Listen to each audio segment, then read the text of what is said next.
प्रार्थना करने लगी और कहने लगती है, प्रभु कृष्णाय वासुदेवाय देवकी नंदनाय च नंदगोपकुमाराय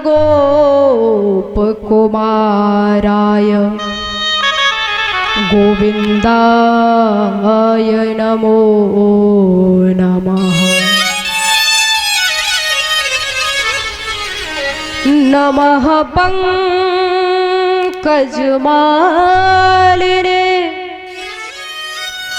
नमः पंकजनाभाय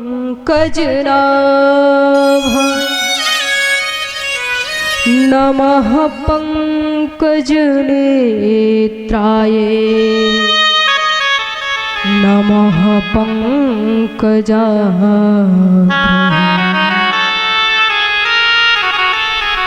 हे प्रभु, आप जगत के पालक हैं, आश्रयदाता है। सुंदर कमल पुष्पों की माला आपके कंठ पर सुशोभित है, कौस्तुभ मणि आपके कंठ पर सुशोभित है। आपके चरणों में कमल चिन्ह पद चिन्ह अंकित है। आपके वक्ष स्थल पर चिन्ह अंकित है। मैं आपकी शरण में हूं, मैं आपकी दासी हूं, मैं आपकी सेविका हूं। प्रभु मुझे भी वो भक्ति प्रदान कर दीजिए जो आप अपने भक्तों को देते हैं। आप हमेशा ही अधर्म का संहार करके धर्म की रक्षा हेतु अपना जन्म धारण करते हैं। अनेकों प्रकार के क्लिष्टों से अगर आपका सुमरण हो जाए तो मुक्ति को प्राप्त हो जाते हैं। हे गोविंद, मैं भी आपकी शरण में हूं। तो भगवान कहते हैं कि कुंती बुआ, आपने मेरी अत्यधिक भक्ति की, आज मैं हृदय से प्रसन्न हो गया। आपकी वाणी में ऐसा आर्त भाव देख करके अश्रुधाराएं निकल पड़ी। तो मेरे प्यारे भक्तों, करहूं सदा जिन्हें के रखवारे, करहूं सदा जिन्हें रखवारी।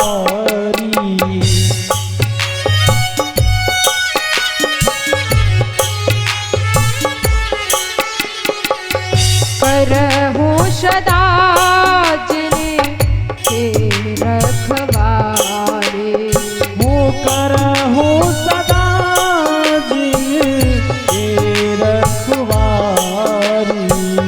जिन्हें वाल करा महतारे, बालक कई महतारी। जिन्हें वाल करा महतारे, बालक कही महतारी। भगवान ने आज कह दिया कि माता कुंती, मैं अपने भक्तों की रक्षा उसी प्रकार से करता हूं जैसे एक माँ अपने बच्चे की देखभाल करती है, उसका पालन और पोषण करती है। बालक जब छोटा होता है, माता उसका विशेष ध्यान रखती है, कहीं बाहर ना चला जाए, कहीं आग में ना चला जाए।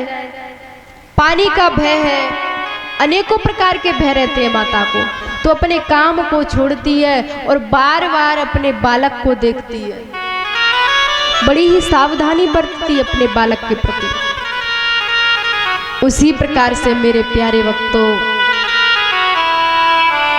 भगवान भी अपने भक्तों का ऐसे ही ध्यान रखता है जैसे एक माँ अपने बच्चे का ध्यान रखती है।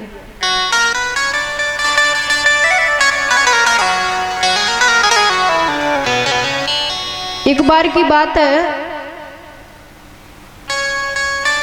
एक महाराज जी थे, उनका एक शिष्य था।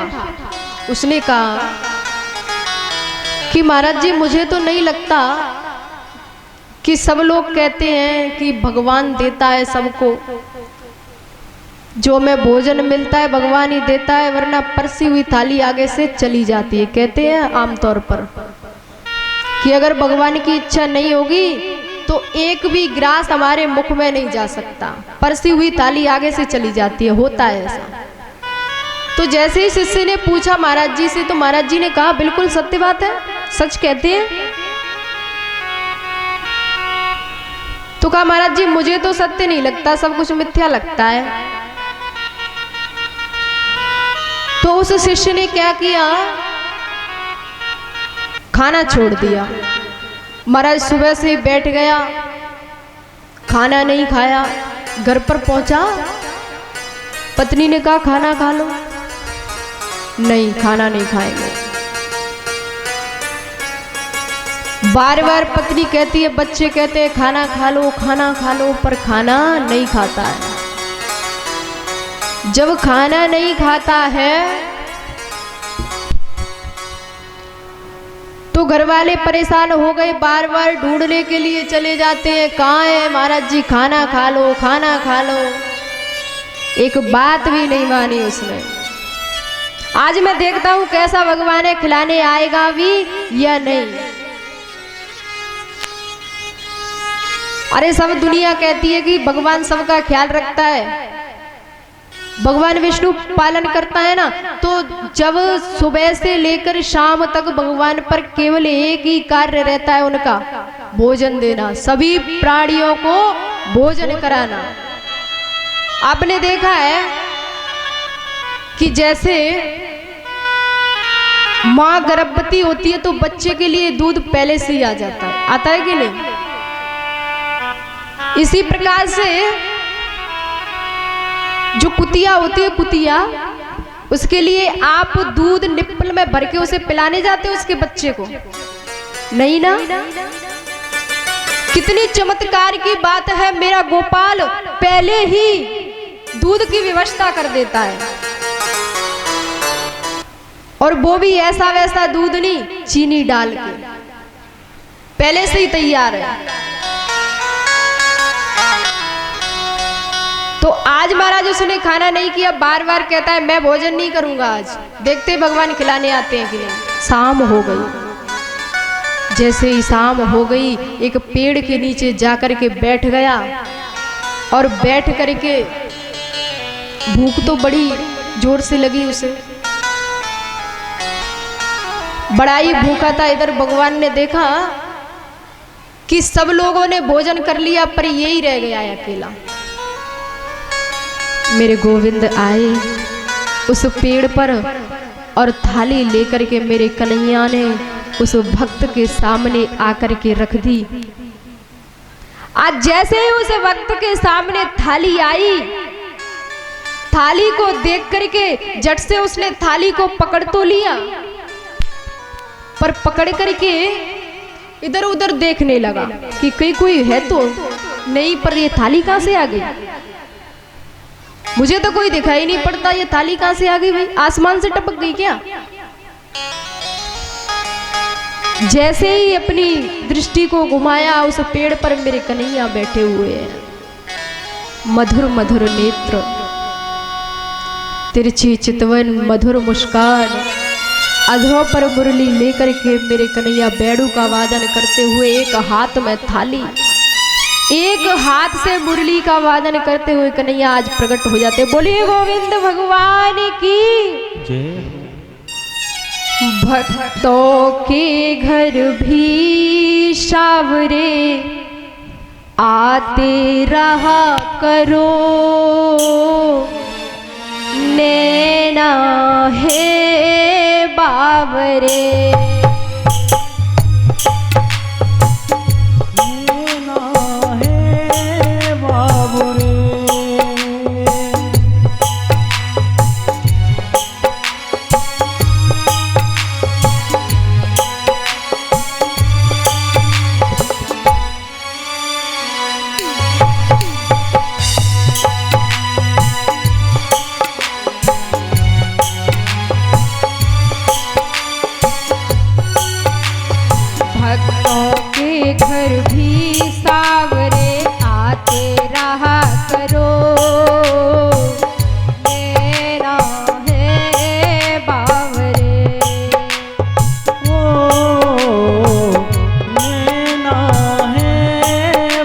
साबुरे भक्तों के घर भी तुम साबुरे आते रहा करो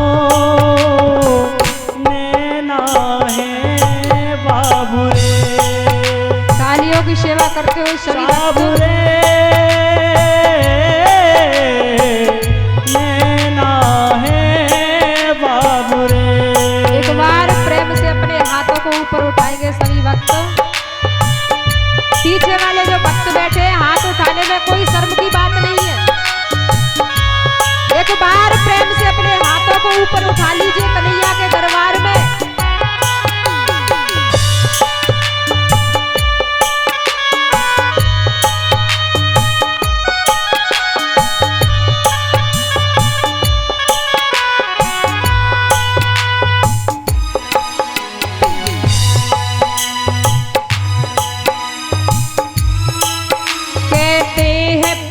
से तो प्रभु छिल के भी खा गए। कहते हैं प्रेम से प्रभु छिल के भी खा गए।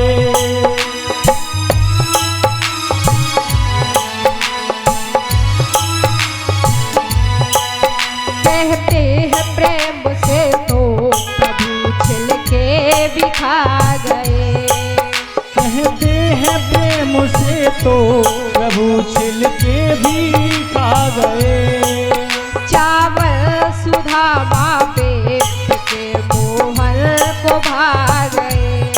वो चावल सुधामा मित्र के मोहन को भा गए।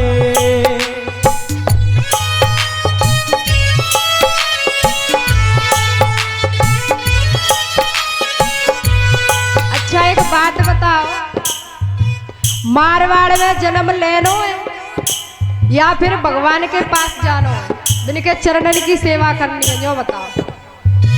मारवाड़ में लेनो है जन्म तो बिल्कुल मत बजाओ, मौन बैठो बिल्कुल, ठीक है। और जिसे मारवाड़ में जन्म नहीं लेना है, धूल नहीं खानी है, वो आराम से ताली बजाओ। कहते हैं प्रेम से तो प्रभु छिल के भी खा गए।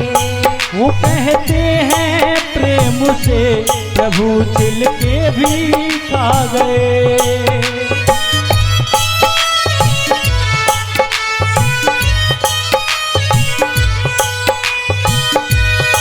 साबुरे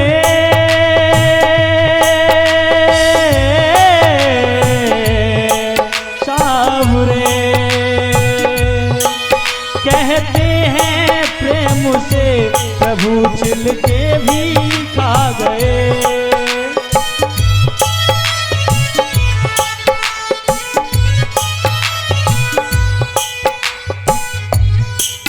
भिलनी के झूठे पेड़ भी तुम खाते रहा करो नैना है बावरे। ओ नैना है बाबुरे। भक्तों के घर भी तो सावरे आते रहा करो नैना है बावरे। भक्तों के घर पर भी साबुरे आते रहा करो नैना है बाबुरे। साबुरे नैना है बाबुरे।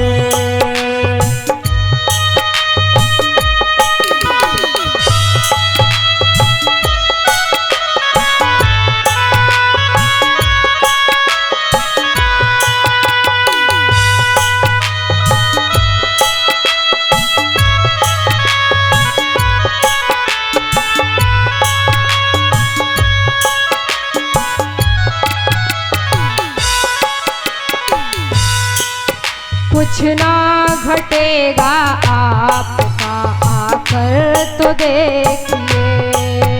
कुछ ना घटेगा आपका आकर के देखिए।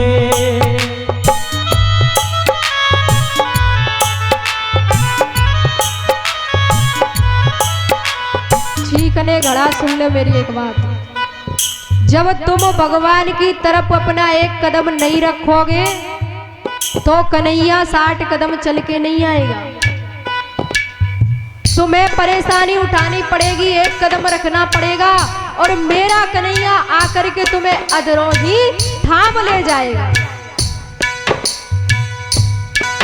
कुछ ना घटेगा आपका आकर तो देखिए, वो कुछ ना घटेगा आपका आकर तो देखिए। पलकें बिछाई हैं मोहन तेरे लिए, वो पलकें बिछाई हैं मोहन तेरे लिए। पलकें बिछाई हैं प्यारे मोहन तेरे लिए, वो पलकें बिछाई हैं मोहन तेरे लिए। खाली पड़ा है दिल इसी में आते रहा करो, नैना है बावरे। ओ नैना है बाबुरे, भगतों के घर पर भी साबुरे आते रहा करो, नैना है बाबुरे।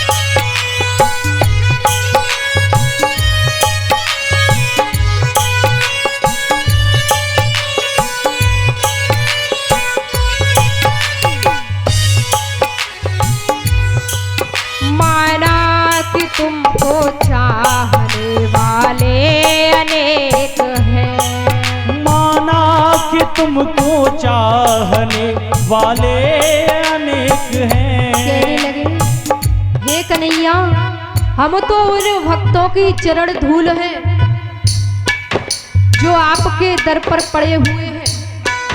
हमसे भी बड़े बड़े चाहने वाले हैं आपको।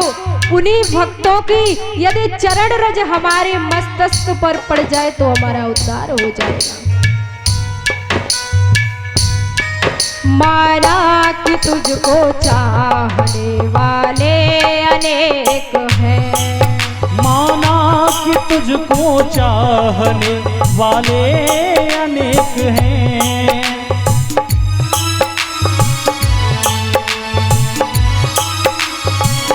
सबसे महत्वपूर्ण पंक्ति,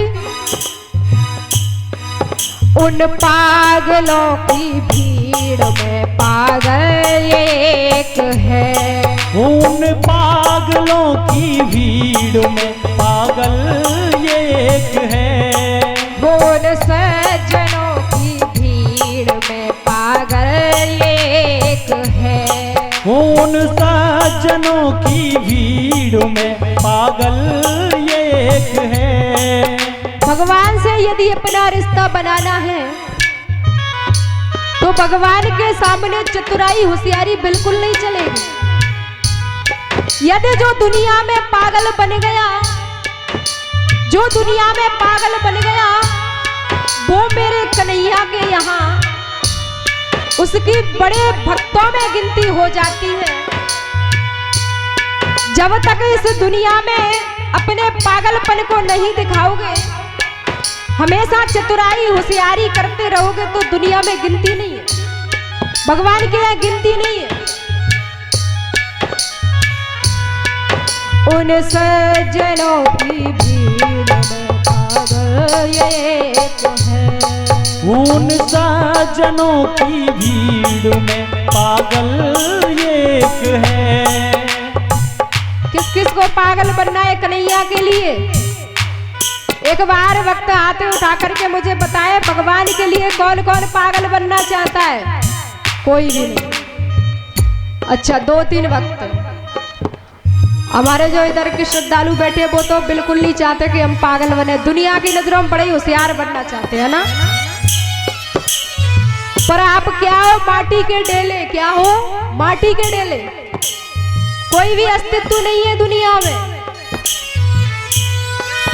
उन सज्जनों की भीड़ में पागल ये, उन सज्जनों की भीड़ में पागल एक है। तेरी दया का पात्र हूँ, मुझ पर दया करो, नैना है बावरे। नैना है बाबुरे, हम भक्तों के भी घर सावरे आते रहा करो, नैना है बाबुरे। भक्तों के घर भी तो सावरे आते रहा करो, नैना है बावरे। सावरे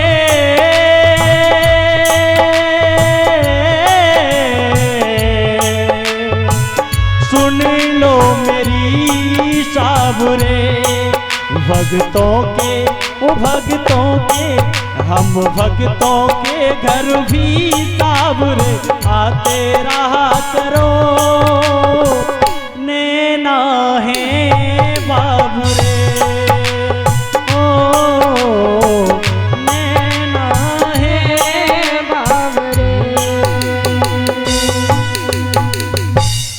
बोलिए वाके भी हरि लाल की जय हो। आज जैसे ही भगवान जाने के लिए उद्यत हुए तो कुंती माता ने रोक लिया, दुखों को मांग लिया। भगवान ने दुखों को दे दिया, अपनी भक्ति को भगवान ने माता कुंती को प्रदान किया और आगे बढ़े। तो देखा है कि धर्मराज युधिष्ठिर बड़े ही धर्म संकट में हैं। कन्हैया ने उनसे भी जाकर के भेंट की। भगवान को देखा है धर्मराज युधिष्ठिर ने तो कहने लगे, प्रभु मेरा शोक दूर नहीं होता, मैं क्या करूं? महाभारत के इस युद्ध में बड़े बड़े महारथी मारे गए, वीर गति को प्राप्त हो गए। वो शोक मेरे मन को विचलित करने वाला है। कुछ भी कार्य करने के लिए जाता हूँ, मुझे वही बातें, वही दृश्य मेरे दिमाग में आ जाता है, मुझे वही हमेशा ध्यान रहता है। आपको याद है ना केशव, किस तरह से पितामह भीष्म बाणों पर बाणों की बौछार करते हुए, जब मैं उस दृश्य को सोचता हूं तो मेरी नींद उड़ जाती है, रोने लगते हैं धर्मराज युधिष्ठिर। भगवान ने समझाया, युधिष्ठिर तुम धर्म के प्रतीक हो, धर्मराज हो, तुम्हारी आंखों से ये अश्रुधाराएं शोभा नहीं देती। जब तुम ही धर्म को भूल जाओगे तो तुम्हारी प्रजा का क्या होगा? जब राजा इस प्रकार से रोने लगा, विलाप करने लगा, तो प्रजा तो आदी हो जाएगी। महाराज आज समझाते हैं, समझा करके और कहा कि आपके शोक की निवृत्ति के कारण उसका उपाय केवल एक ही है। भरतवंशी सूर्य का अस्त होने वाला है, जितना ज्ञान बटोरना है, जितना ज्ञान लेना है ले लो। जिस दिन ये सूर्य अस्त हो गया उस दिन सारा ज्ञान व्यर्थ चला जाएगा। लेकर के मेरे कन्हैया भीष्म जी के पास में पहुंच जाते हैं। भीष्म जी बाणों की सैया पर लेटे हुए, शरीर बाणों से विदीर्ण है। जब बाणों से विदीर्ण शरीर नस नस में बाणों की बौछार, बाणों की सैया पर लेटे हुए जैसे ही केशव को आते हुए देखा, हाथ जोड़ करके विनम्र भाव से भगवान की स्तुति का गान करने लगे। कहो केशव कैसे आना हुआ,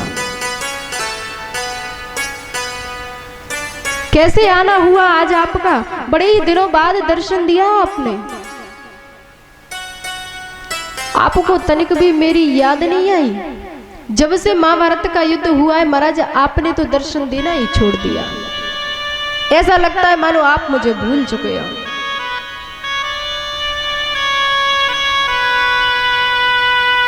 इनसे सुखद समाचार तो पूछा ही नहीं। सुखद समाचार पूछना व्यर्थ बात है, क्योंकि महाराज यहाँ तो हमेशा दुख ही है, तो यहाँ सुखद समाचार हो ही क्या सकता है। श्री सुखदेव जी महाराज कहने लगते हैं कि राजन परीक्षित, पिता मैं भीष्म हाथ जोड़ करके प्रार्थना करते हैं कन्हैया की। कन्हैया ने आज बताया महाभारत के युद्ध में बड़े बड़े महारथी, बड़े बड़े वीर मारे गए। धर्मराज युधिष्ठिर को बड़ा ही भय हो गया है, बड़ा ही शोक हो गया है। उसी भय को दूर करने के लिए मैं आपके पास आया हूं। आप तो बड़े ही ज्ञानी हैं, अपना थोड़ा सा ज्ञान उपदेश धर्मराज युधिष्ठिर को भी करा दीजिए, इनका शोक दूर हो जाए। सुंदर सुंदर वचनों के द्वारा, सुंदर सुंदर वाणी से पितामह भीष्म ने आज युधिष्ठिर को समझाया है कि युधिष्ठिर, कराने वाला केवल परमात्मा है, हम तो केवल निमित्त मात्र हैं। परमात्मा हमें जैसी अनुमति देता है हम वैसा ही कार्य करने लगते हैं। अरे आज तक तुमने ये सब कार्य क्यों नहीं किया?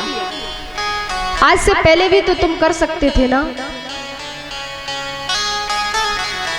जैसी भगवत इच्छा होती है, जैसी कन्हैया की मर्जी होती है, वैसा ही सब कुछ होता है। तुम कुछ नहीं कर सकते, तुम तो केवल निमित्त मात्र हो। तेरी सत्ता के बिना हे प्रभु मंगल मूल,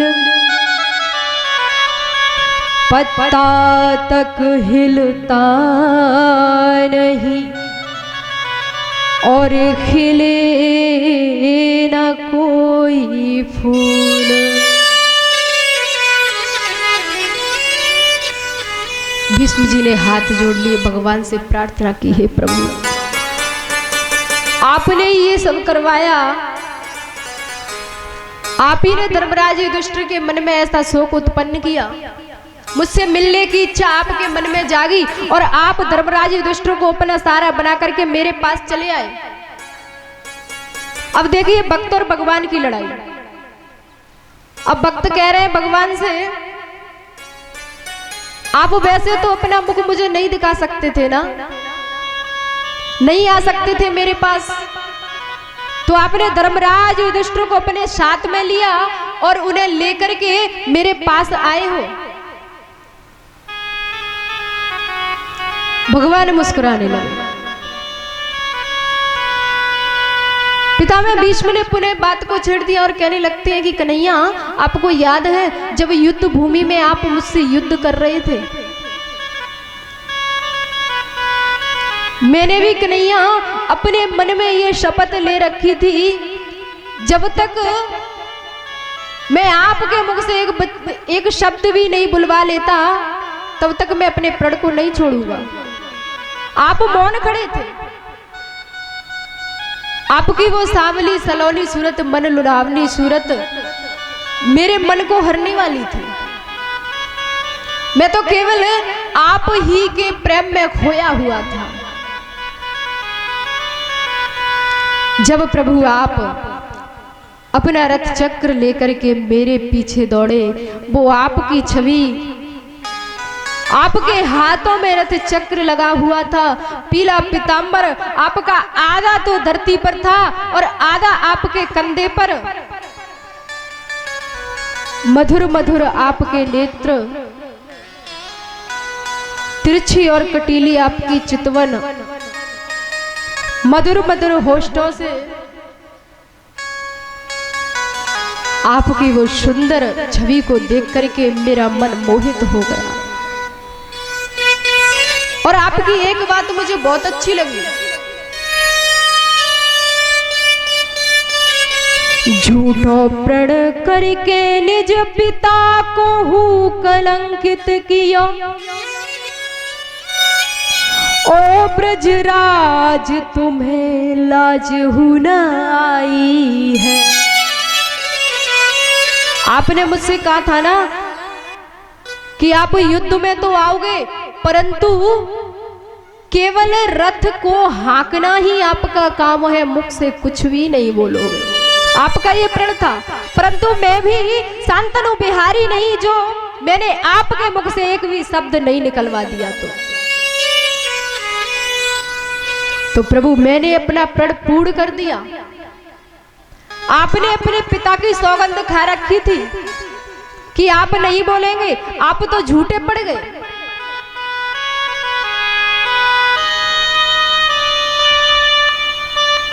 आज मेरे गोविंद भीष्म जी का ऐसा आर्त भाव देख करके भीष्म जी के समक्ष में गए और जाकर के मेरे कन्हैया ने भीष्म जी को अपनी वो समस्त भक्ति प्रदान की। हाथ जोड़ करके भीष्म जी प्रार्थना करने लगते हैं कि हे माधव, अपनी ऐसी छवि, ऐसी कृपा दृष्टि मेरे ऊपर हमेशा बनाए रखना। देहांत काले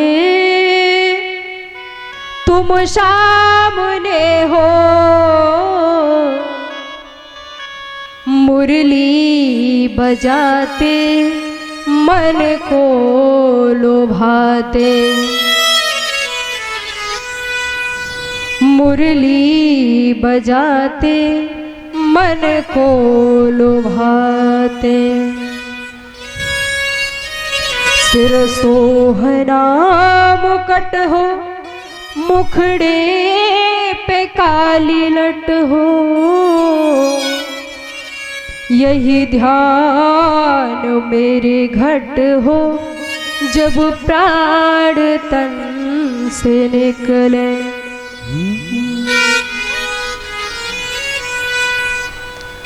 भीष्म जी ने बड़े ही आर्त भाव से कहा भगवान से कि प्रभु अपनी यही छवि मुझे हमेशा दिखाते रहना, जब मेरे प्राण निकल करके इस शरीर से बाहर जाएं तो मैं केवल और केवल आपकी इस छवि का ही चिंतन करता रहूं, केवल आपकी छवि का चिंतन। प्रबल प्रेम के पाले पड़ गए, प्रभु को नियम बदलते देखा, अपना मान भले टल जाए पर भक्त का मान न टलते देखा। भगवान ने अपनी उस शपथ को भी तोड़ दिया, अपने पिता की सौगंध ली थी उसे भी तोड़ दिया। तो भीष्म जी ने कह दिया कि झूठो प्रण करके अपने पिताहू को कलंकित कियो, ओ ब्रजराज तुम्हें लाज हूं ना आई। अरे तुम तो बड़े ही शपथधारी थे ना, अपने पिता की सौगंध को तुमने तोड़ दिया। मुझे तो ऐसा लगता है कि तुमने झूठी कसमें खाई थी। आपके मन में तो किसी के लिए भाव है ही नहीं। आज जैसे ही भीष्म जी इस प्रकार से कहने लगते हैं तो भगवान ने भी कहा कि प्रबल प्रेम के पाले पड़ गए और प्रभु को नियम बदलते देखा। प्रभु ने अपना नियम बदल दिया, अपना मान भले टल जाए पर भक्त का मान ना टलते देखा। अपने भक्त का मान बिल्कुल भी नहीं टाल सकते मेरे गोविंद। तो कहते हैं श्री सुखदेव जी महाराज की हे राजन परीक्षित, भीष्म जी के शरीर से एक अद्भुत ज्योति निकली और वो ज्योति निकल करके भगवान के हृदय में प्रविष्ट हो गई। संध्या काल का समय, गोविंद के हृदय में वो ज्योति प्रविष्ट हुई। इधर भगवान पुनः जब जाने के लिए उद्यत हुए तो क्या देखते हैं कि महाराज जो पांडवों में उनके जो 4 बालक थे वो तो अश्वत्थामा ने मार दिए, परंतु एक बालक अभी भी बचा है, एक गर्भ अभी भी शेष था। अब तो अश्वत्थामा एकांत में जाकर के बैठ गया और मन में सोचने लगा कि मुझे ऐसा लगता है कि अभी तो पांडवों का वंश शेष रह गया है। अगर पांडवों के वंश में कोई भी शेष रह गया तो जीने नहीं देगा, फिर तो महाराज मेरी मृत्यु पक्की है, निश्चित है। क्यों ना मैं उस गर्भ का भी गोविंदाय नमो नमः ऐसी नीच प्रवृत्ति से अश्वत्थामा ने ब्रह्मास्त्र का प्रयोग कर दिया महारानी उत्तरा के गर्भ में। उत्तरा के गर्भ में एक सुंदर सा बालक पल रहा था। भगवान ने जब जाने के लिए ये उद्यत हुए तो भगवान ने देखा कि महारानी उत्तरा दौड़ती हुई आ रही है भगवान के समक्ष में। भगवान ने जैसा ही प्रथम कदम रथ पर रखा है तो उत्तरा दौड़ करके आ जाती, आकर के गोविंद के चरणों को पकड़ लिया, कहने लगती है प्रभु मेरी रक्षा करो। अहो वकीयम स्तन काल कूटम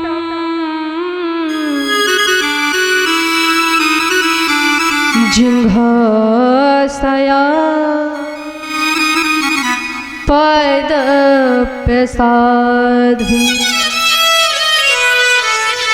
लेभे गतिम धातृ चिताम ततोन्यम कंबा दयालो शरणाम ब्रजेमः। हे प्रभु, आप तो सभी भक्तों की रक्षा करने वाले हो। मैंने सुना है प्रभु बड़े बड़े भक्तों की आपने रक्षा की, उनके मान को जरा भी इधर उधर नहीं होने दिया। हमेशा अपने भक्तों की रक्षा की है। इसी प्रकार से कन्हैया मेरी भी रक्षा कीजिए। मेरे गर्भ में अत्यधिक वेदना हो रही है, अत्यधिक पीड़ा हो रही है, मैं इसे सहन करने के लायक नहीं हूं। प्रभु ने देखा कि अश्वत्थामा ने तो ब्रह्मास्त्र का प्रयोग कर दिया, नन्हा सा बालक है, ये मारा जाएगा। और जो अंदर गर्भ के बालक था वो भगवान का भजन कर रहा है। जब मेरे प्यारे भक्तों जीव गर्भ में होता है तो बार बार भगवान से यही निवेदन करता है कि हे प्रभु जितना जल्दी हो सके मुझे इससे बाहर निकालिए। ये शपथ करके आता है, ये वायदा करके आता है भगवान से कि प्रभु आप मुझे इस बार बचा लीजिए, अगली बार मैं आकर के आपका चिंतन अवश्य करूंगा। पर जैसे ही बाहर आता है तो आकर के सब कुछ भूल जाता है, केवल संसारिक माया ही उसके पास रह जाती है। आज जीव गर्भ में अनेकों प्रकार की यातनाएं भुगतता है, भगवान से कहता है भगवान जल्दी से निकालिए। मेरे प्रभु ने अंगुष्ठ रूप धारण करके आज उत्तरा के गर्भ में प्रवेश किया और वो नन्हा सा जो बालक था ब्रह्मास्त्र से उसकी रक्षा की। बोलिए बाल गोविंद भगवान की जय हो।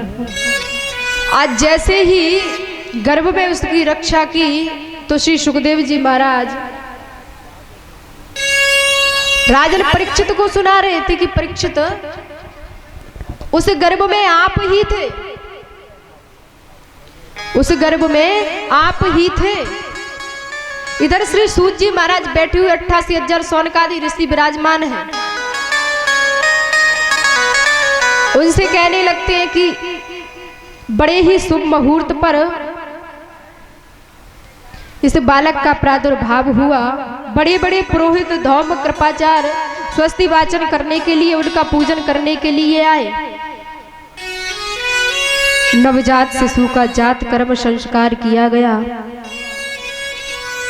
ब्राह्मणों ने आकर के विष्णु द्वारा रचित इस बालक का नाम विष्णु रात अर्थात परीक्षित रख दिया।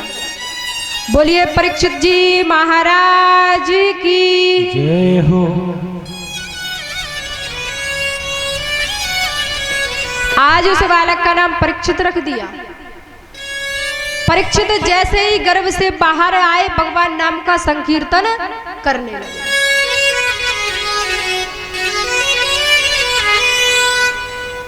श्री कृष्ण गोविंद हरे मुरारे, हे नाथ नारायण वासुदेवा। श्री कृष्ण गोविंद हरे मुरारे, हे नाथ नारायण वासुदेवा।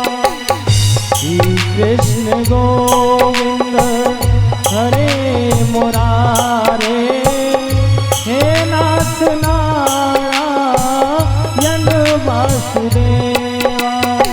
श्री कृष्ण गोविंद हरे मुरारे, हे नाथ नारायण वासुदेवा। श्री कृष्ण गोविंद हरे मुरारे, हे नाथ नारायण वासुदेवा।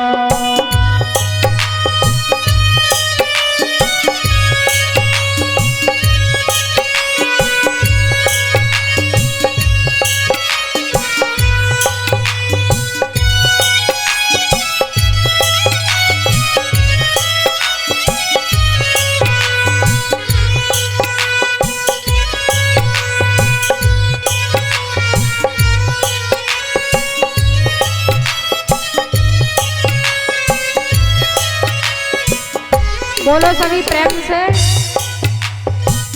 श्री कृष्ण गोविंद हरे मुरारे, हे नाथ नारायण वासुदेवा।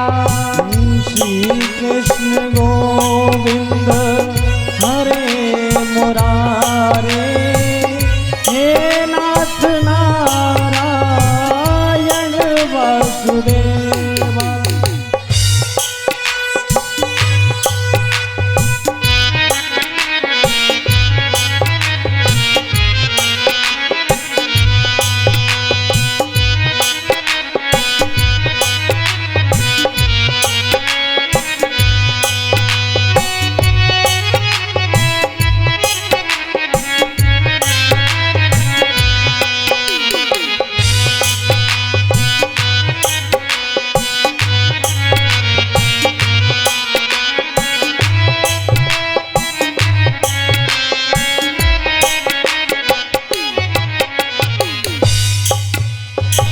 अब भैया लास्ट बार तो बोल ले कम से कम।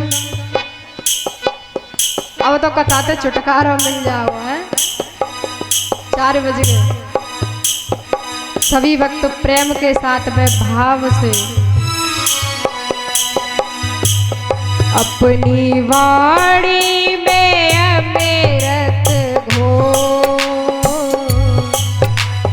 वाणी में अमृत घोल, अपनी वाणी में अमृत घोल, रसना राधे राधे बोल, रसना राधे राधे बोल, अपनी रसना राधे राधे बोल, रसना राधे राधे बोल।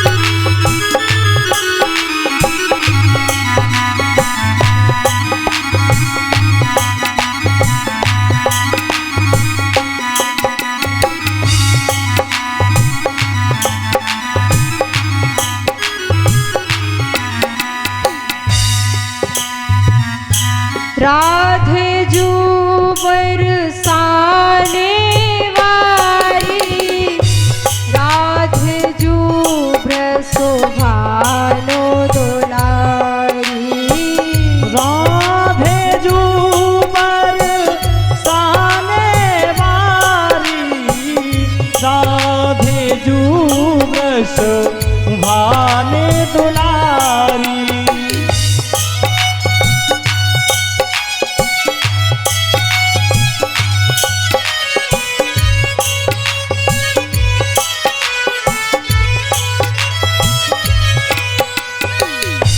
दो अक्षर आधार जगत के, दो अक्षर आधार जगत के, ये अक्षर अनमोल रसना राधे राधे बोल, रसना राधे राधे बोल,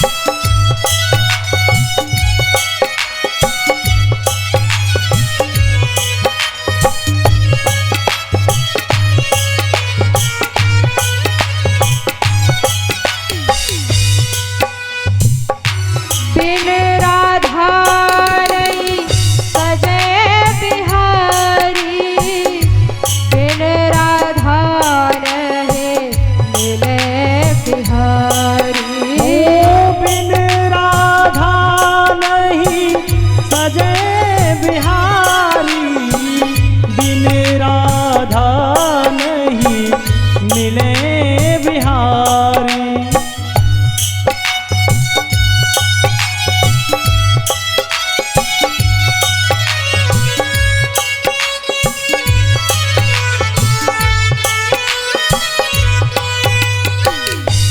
बिन राधा नहीं सजे बिहारी, बिन राधा नहीं मिलत बिहारी, बिन राधा नहीं सजे बिहारी, बिन राधा नहीं मिले बिहारी। एक बार प्रेम से राधे का नाम, आप लोग राधे का नाम ले लो, राधे राधे कहे से सब बाधा कट जा। श्री सुखदेव जी महाराज को तो 6 महीने की समाधि लग जाती थी। भागवत जी में कहीं भी राधे का स्पष्ट नाम नहीं दिया। बिन राधा रही मिलत बिहारी, बिन राधा रही सजत बिहारी। ओ बिन राधा नहीं मिलत बिहारी, बिन राधा नहीं सजत बिहारी। इनके चरण पकड़ ले नादा, इनके चरण पकड़ ले नादा, भटक न दर